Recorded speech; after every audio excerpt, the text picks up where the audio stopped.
Hari ini tema firman Tuhan, saya beri tema hidup dalam kuasa kebangkitan.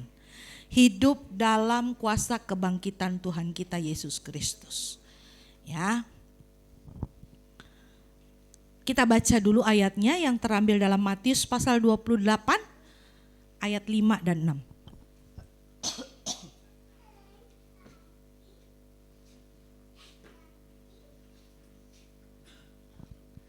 Yuk kita baca ayat ini bersama-sama. Matius 8 ayat 5 dan 6. 2, 3. Akan tetapi malaikat itu berkata, perempuan-perempuan itu, janganlah kamu takut. Sebab aku tahu kamu mencari Yesus yang disalibkan itu. Ia tidak ada di sini, sebab ia telah bangkit. Sama seperti yang telah dikatakannya, mari lihatlah tempat ia berbaring. Ya, ayat ini mengisahkan tentang peristiwa ketika Yesus itu bangkit dari kubur. Nah, pada suatu hari perempuan-perempuan ini mau datang untuk meminyaki Yesus. Apa yang terjadi? Mereka terkejut ketika mereka sampai di kubur. Kenapa? Karena mayat Yesus atau jenazahnya tidak ada di kubur. Ya, salah satunya adalah Maria Magdalena. Dia sedih sekali. Kenapa mayat itu tidak ada? Tetapi malaikat itu berkata, hei jangan takut. Yesus yang kau cari itu memang tidak ada di sini. Kenapa? Karena Yesus sudah bangkit. Dia katakan, malaikat katakan, Yesus sudah bangkit. Walaupun perempuan-perempuan itu masih agak sedikit antara percaya dan tidak percaya, tapi ada satu kegembiraan yang luar biasa. Kenapa? Rupanya Yesus pernah mengatakan sebelumnya bahwa nanti dia harus mati, disalib, dan pada hari yang ketiga akan dibangkitkan. Ternyata perkataan yang Yesus sudah katakan sebelum dia mati itu terbukti, nyata.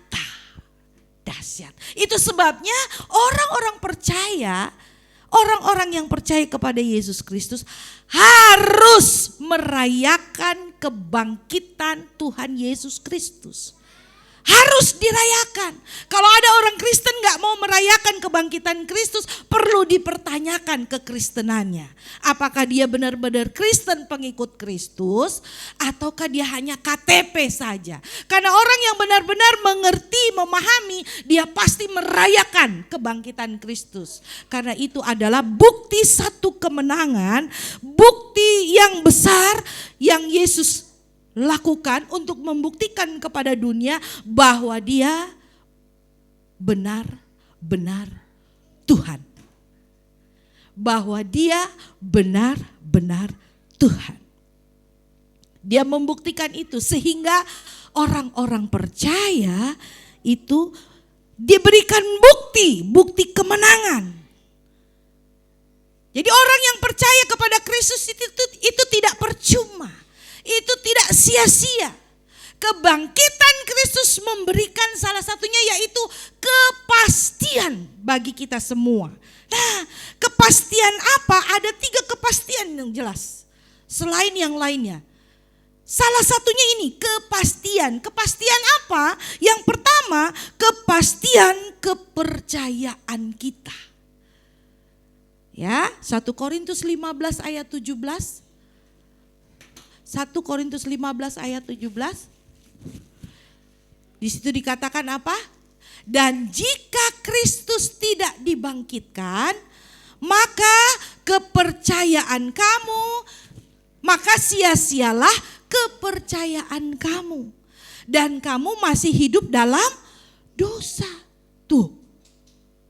Kalau Yesus gak bangkit, kepercayaan kita sia-sia. Bapak Ibu Saudaraku yang dikasihi Tuhan. Maka kita akan terus hidup dalam kuasa dosa. Makanya dia tahu. Dia harus kerjakan ini. Walaupun dalam doanya dia dikatakan begini, ya Aba ya Bapa kalau boleh cawan ini berlalu. Tapi dia tahu ini dia harus selesaikan sampai di kayu salib. Supaya apa? Supaya kepercayaan kita kepada Yesus Kristus tidak sia-sia.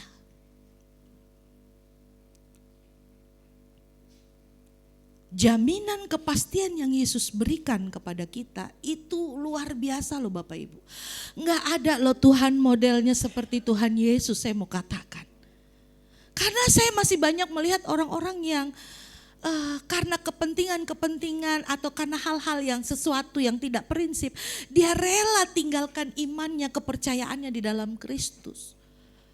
Hanya karena pasangan hidup, ya, karena pacar, karena pekerjaan, karena posisi, karena jabatan, karena apa lagi? Karena cuan. Dia rela loh meninggalkan kepercayaannya. Di luar sana banyak. Padahal di dalam Yesus, Yesus sudah beri kepastian. Iman kita kepada Yesus Kristus tidak menjadi sia-sia. Kenapa? Yesus sudah bangkit. Haleluya.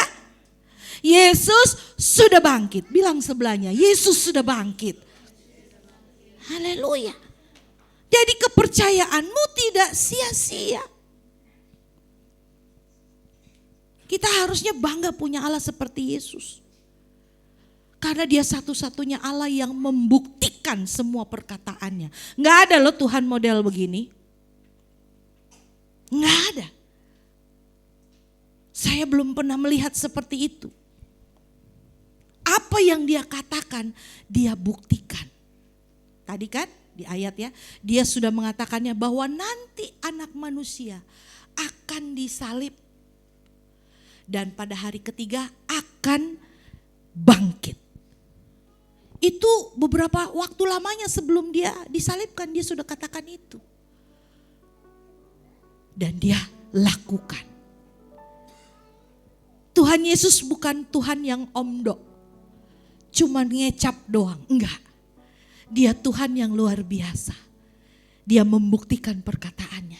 Dia mati sampai di kayu salib. Dan pada hari ketiga dia bangkit. Semua yang dia kerjakan itu, yang Yesus kerjakan mulai dari kelahiran, kematian, kebangkitan, dan kenaikannya ke surga. Semuanya itu bukanlah cerita dongeng Bapak Ibu Saudara. Ini satu bukti. Yang Yesus kerjakan membuktikan dia Tuhan yang luar biasa. Dan setiap apa yang dia kerjakan itu bukan cerita dongeng. Kenapa? Karena semua ada saksi hidup. Mulai dari kelahirannya. Kelahirannya itu bukan cuma omong doang. Waktu Yesus lahir ada saksi? Ada gak yang menyaksikan? Waktu Yesus lahir? Ada. Siapa dia? Orang Majus. Lalu? Para gembala. Herodes juga dengar walaupun dia gak lihat. Ada saksi. Lalu kematiannya. Kematiannya ada saksi gak? Oh banyak. Jadi gak ada yang dia bilang, bukan Yesus itu yang disalibkan. Itu orang-orang yang ingin menjatuhkan kebenaran firman Tuhan. Dia Allah yang luar biasa. Dia konsisten dengan kebenarannya. Saya perlu tegaskan ini karena hari-hari ini banyak orang yang tinggalkan Yesus. Hanya karena apa? Takut lapar. Hanya takut apa? Hanya karena apa? Takut miskin. Rela tinggalkan Kristus. Saya mau katakan orang-orang yang tinggalkan kepercayaanmu, engkau adalah orang-orang yang paling rugi dan paling bodoh di dunia. Waktu Yesus mati disaksikan oleh banyak orang. Artinya ini bukan dongeng tapi nyata. Yang ketiga, kebangkitannya. Ada saksi enggak? Siapa saksinya? Prajurit yang jaga kubur. Lalu siapa lagi? Tadi yang kita baca dalam Matius, Maria Magdalena, perempuan-perempuan itu yang ingin datang melihat Yesus dikubur. Ternyata mereka lihat Yesus sudah bangkit. Dan setelah itu waktu Yesus bangkit, Yesus menampakkan diri lagi, kata Alkitab, bukan kepada satu orang itu mereka saja. Dia menampakkan diri juga kepada siapa? Kepada murid-muridnya. Secara pribadi, lepas pribadi. Dalam kitab Roma juga dikatakan bahwa Yesus, Rasul Paulus katakan, Yesus menampakkan diri kepada ratusan orang. Artinya kebangkitannya bukan dongeng.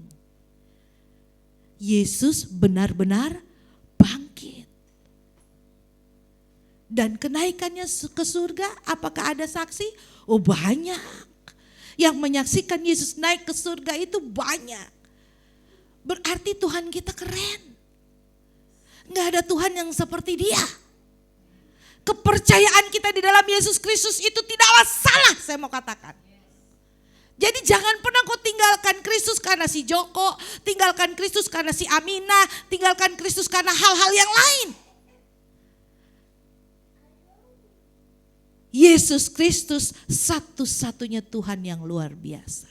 Enggak ada Tuhan yang berani katakan begini, tidak ada seorang pun yang sampai kepada Bapa kecuali melalui aku. Tuhan yang mana yang berani berkata demikian? Hanyalah Yesus Kristus Tuhan. Itu sebabnya peristiwa kebangkitan Tuhan harusnya membuat kita semakin cinta sama Tuhan. Semakin bertumbuh di dalam Tuhan. Bagaimana cinta kita sama Tuhan hari ini? Apakah masih segini? Apakah sudah bertumbuh segini? Apakah sudah semakin bertumbuh? Semakin segini? Kita harus pastikan bahwa kecintaan kita makin besar karena Dia Allah yang luar biasa. Iman dan kepercayaanmu di dalam Yesus Kristus itu tidaklah sia-sia. Kenapa? Karena Yesus sudah bangkit. Saya perlu tekankan ini karena banyak orang yang udah lagi gak percaya kepada Yesus. Udah gak exciting kepada Yesus. Udah gak bergairah, bahkan gak percaya lagi kepada Yesus. Boleh disiapin Yus? Ya. Banyak orang yang udah gak mau lagi. Gak tertarik lagi dengan Yesus. Lebih tertarik kepada apa? Cari duit. Yang penting duit. Lebih exciting dengan hal-hal yang lain.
Yesus mati juga bukan karena kecelakaan.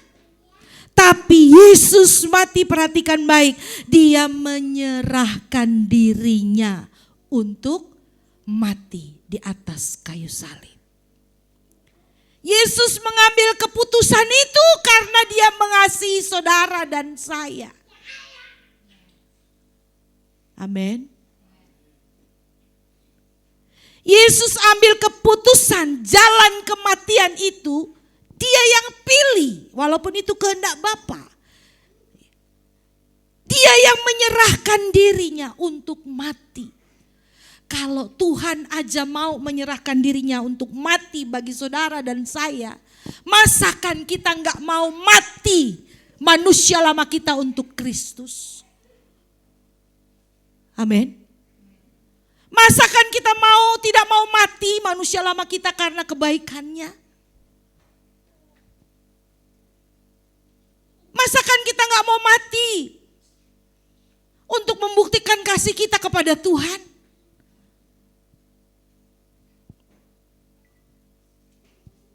Yesus yang memutuskan itu, dan ini juga harus menjadi keputusan kita.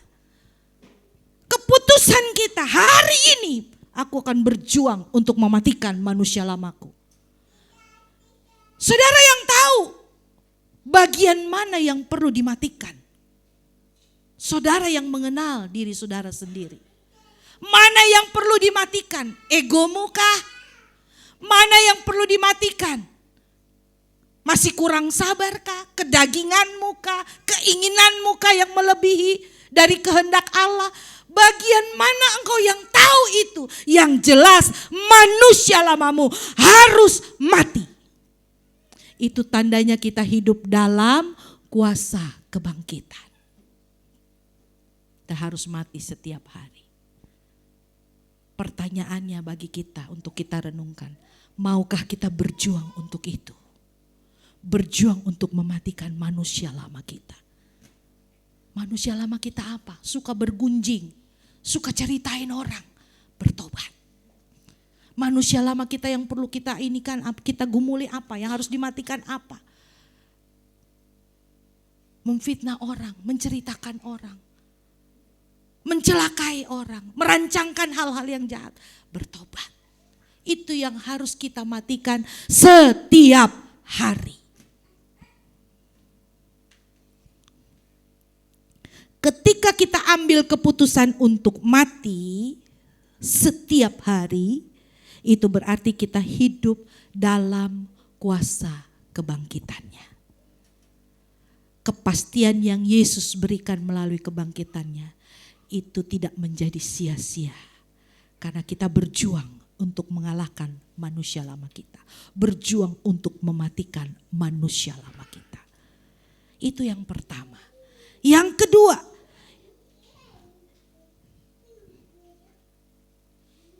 hidup dalam kekuasa kebangkitannya selain kita harus mati, yang kedua adalah Markus 14 ayat 36. Ya, Markus 14 ayat 36. Ya. Katanya, ya Aba, ya Bapa, tidak ada yang mustahil bagimu. Ambillah cawan ini daripadaku. Tetapi janganlah apa yang ku kehendaki. Janganlah apa yang aku kehendaki. Melainkan apa yang engkau kehendaki. Ini adalah doa Yesus di Taman Getsemani. Sebelum dia masuk ke masa-masa penderitaan. Doanya dia ada bargaining sedikit sama Bapa di surga. Bapa, tidak ada yang mustahil bagimu. Ya. Kalaulah boleh ambillah cawan ini. Apa itu cawan? Apa yang dimaksudkan cawan di sini? Penderitaan itu. Kalaulah bisa penderitaan itu nggak usah. Kalau bisa. Tetapi masih ada kalimat berikutnya. Tetapi janganlah apa yang aku kehendaki. Jangan. Melainkan apa yang engkau kehendaki. Wow, ini keren banget Bapak Ibu Saudara. Di sini kita melihat bagaimana ketaatan Yesus kepada Bapaknya. Satu teladan yang luar biasa yang diberikan kepada Yesus waktu dia di Taman Getsemani. Bukan kehendak aku yang jadi, tapi kehendak Bapa. Kenapa dia lakukan itu? Dia beri teladan Bapak Ibu Saudara. Supaya apa? Supaya yang kedua ini adalah tunduk dan taat pada firman-Nya. Tunduk dan taat pada firman-Nya. Seringkali kita jadi anak Tuhan belum sepenuhnya mau tunduk dan taat kepada firman-Nya. Kalau kita boleh jujur, kita seringkali juga bargaining seperti Yesus. Kalaulah boleh Tuhan. Tapi Tuhan bilang, tapi doanya Yesus, bukan kehendakku yang jadi, kehendakmu lah yang jadi. Yesus berserah penuh, tunduk, benar-benar tunduk dan taat kepada Bapaknya. Akhirnya dia selesaikan juga sampai di kayu salib. Kehendak Bapa dia harus sampai di sana. Karena dia harus menggenapi setiap firman-Nya. Tunduk dan taat harus berjalan berdampingan Bapak Ibu Saudara. Ya. Karena tunduk itu sikap hati, taat itu aplikasinya, tindakannya. Tunduk itu sikap hati. Taat itu aplikasi, tindakannya. Taat tanpa ketundukan bisa nggak? Bisa. Tapi tidak murni. Ada orang yang taat tapi ngoceh-ngoceh, sungut-sungut. Pernah lihat orang seperti ini? Dia mengerjakan sesuatu, dikerjain. Tapi sungut-sungut. Gata, coba tolong bikinin kopi buat papa. Ih, papa kayak gak tahu aja, orang gue baru pulang capek. Di jalanan macet suruh bikin kopi. Dibikin, tapi ngomel. Taat, dikerjakan. Tapi gak ada ketundukan. Tunduk tanpa ketaatan juga bukanlah tunduk yang sebenarnya. Karena tunduk tuh di sini loh, sikap hati. Bukti kita dari tunduk itu taat. Makanya dua-dua ini harus berjalan berdampingan. Tunduk dan taat. Memang gak mudah dilakukannya. Gak mudah. Itu sebabnya sikap ini, hal ini harus terus-menerus dilatih. Harus terus-menerus dilatih. Setiap hari dilatih. Melatihnya lewat apa? Lewat ini Bapak Ibu. Ini yang melatih kita untuk jadi tunduk dan taat. Ini gak usah yang lain-lain, ini aja. Nah, saya beri contoh satu. Ibrani 13 ayat 17. Firman Tuhan ya. Ibrani 13 ayat 17.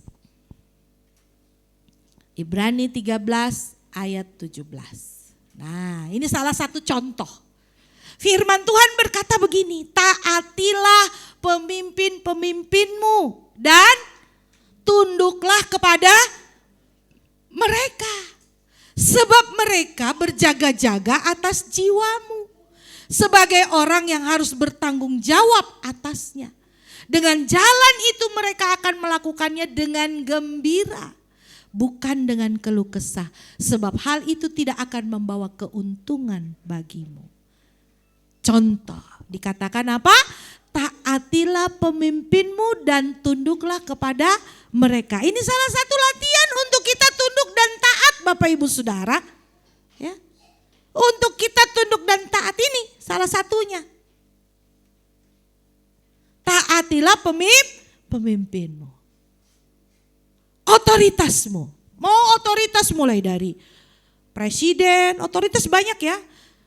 Di sekolah otoritasmu guru-guru dan kepala sekolah, ya. Di kantor otoritas kita adalah pemimpin-pemimpin di kantor. Ya, di gereja otoritasnya adalah Bapak Gembala.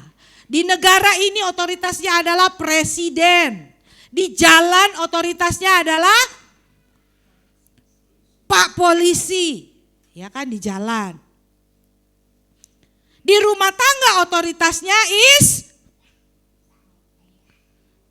di rumah tangga otoritasnya adalah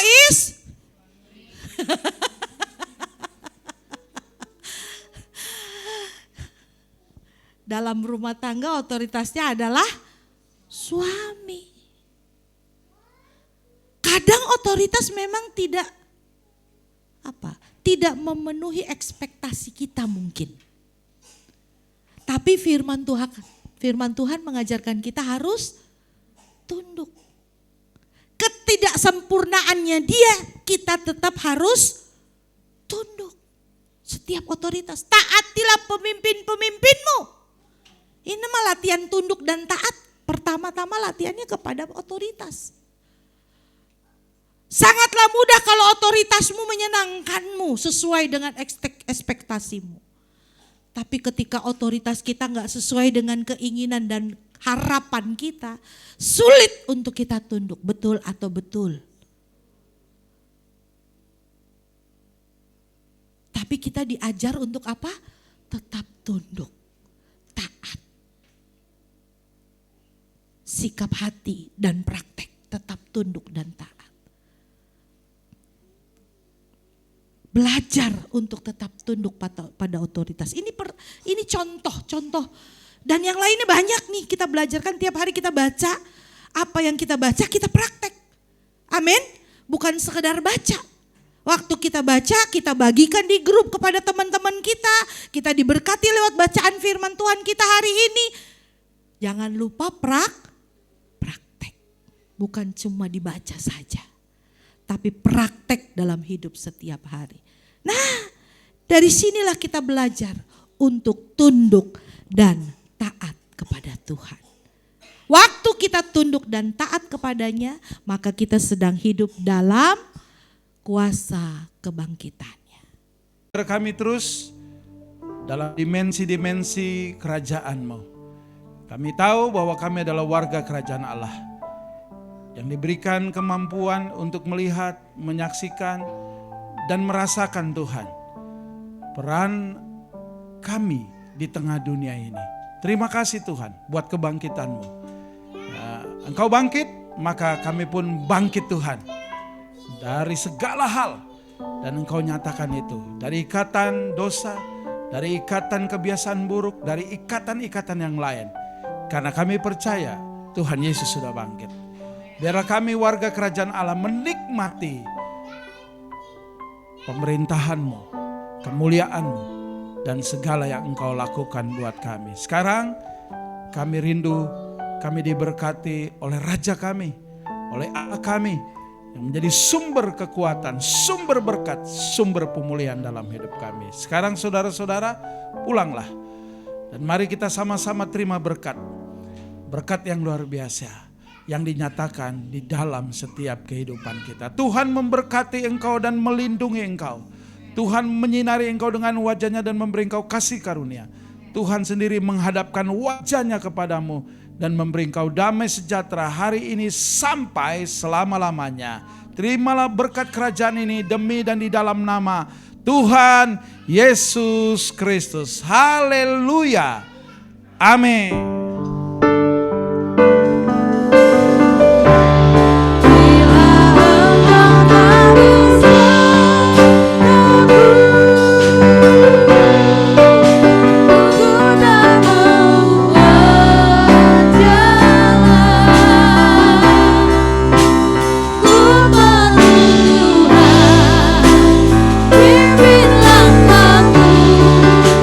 Dengan kasih karunia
Silakan duduk Bapak Ibu.